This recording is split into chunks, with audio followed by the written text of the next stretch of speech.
So the question is, what is karma and what is the relation between karma and reincarnation? Very practical and very interesting question.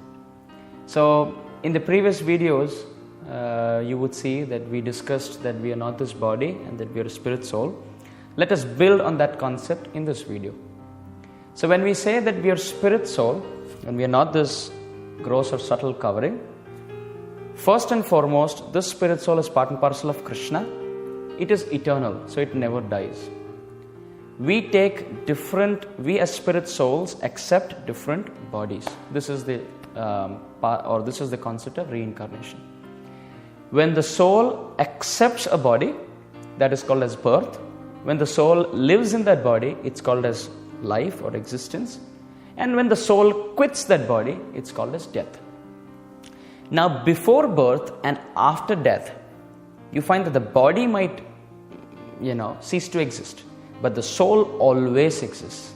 The body might be lost with time because before birth, that body wasn't there. It was created. And then after death, it's burnt. So it no longer exists. It's burnt to ashes. This spirit soul, on the basis of whatever it did in this life and whatever it has done in the past, good, mediocre and bad, it carries all those impressions. And because this world is a perfect world with proper justice given by the Supreme Lord, everyone suffers and enjoys according to their good and bad activities. This is karma. Karma is oftentimes expressed like a boomerang. You throw the boomerang and it comes back to you. So if you give good, you get good. You give bad, you get bad. The people who are in physics might relate that to the third law of Newton, the laws of motion, where he says every action as equal. We don't say opposite, but we say equal reaction. So if you do good, you get good. You do bad, you get bad. So there are so many people who are being criminal. They're terrorizing people. If there's one life, isn't that really... it's not justice. Somebody is killing people on the street and the innocent are dying. This is not correct. So those who are doing bad activities, either in the course of this life or in the course of the future lives, they will suffer. As soon as you do some good activity or bad activity, the seed is sown.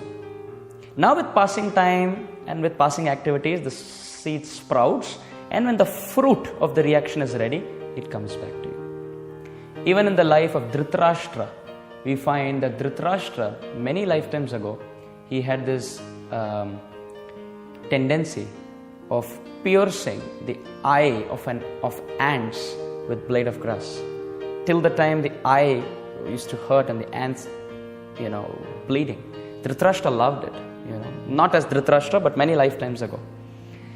So with passing time, you would see that only when he qualified to get 100 children, he qualified, and then as the fruit of his reaction was ready, you find that he became blind. So every evil act that we do, whether to humans, to plants, to insects, to animals, it comes back.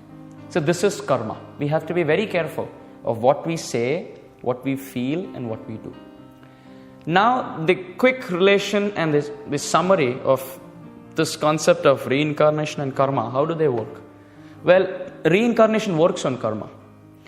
Because you have to repay your debt, enjoy your good and suffer your bad, therefore the laws of nature arrange a suitable body in a suitable family, to suitable parents, suitable financial condition, suitable circumstances, so that with passing time the good and bad are reaped.